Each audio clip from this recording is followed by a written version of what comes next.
Okay, I have one more question. All right, what's up? All right, because you were talking to me about the new arrivals section.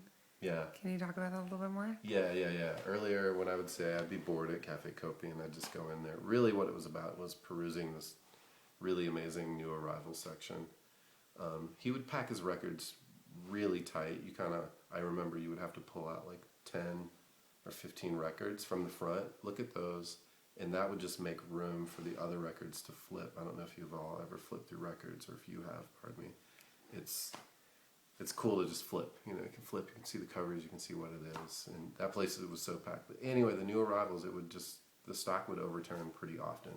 He had records in the basement, or he was always bringing new records in from wherever very often. So you could go in on a Tuesday, spend like 40 minutes flipping through the new arrivals. It would be like 10 bends, you know, this two-sided table thing. And I remember just going to the new arrivals a lot, not even going to the rest of the store. Because it was just like, I know what's here. I was just here like a week ago, but whoa, this just showed up, this Who record, buying it. And that's what was really fun, and that's probably what kept me going in there pretty often, was that. I don't know if it was like that with books and other stuff. His new arrival section for audio equipment would definitely be the window, because that's just where he put that stuff. And it would be like really pretty, like wood inlaid old audio equipment, mostly receivers as far as the inlaid wood and stuff. Did you kind of get the impression that he was more passionate about the audio equipment and the records than the books?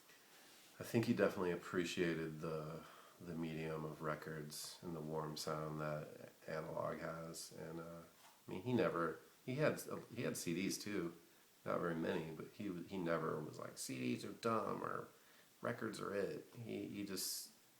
I think he just understood that people are always going to want a nice solid old amp, and if he came across speakers that weren't blown, and they were often like oversized, like mid 70s, early 80s, kind of like a lot of people would consider them kind of gaudy and like weird furniture now, but there's a certain beauty in that I think he definitely understood. And he'd be like, he sold his speakers for pretty cheap. The amps were always kind of expensive, but totally worth it.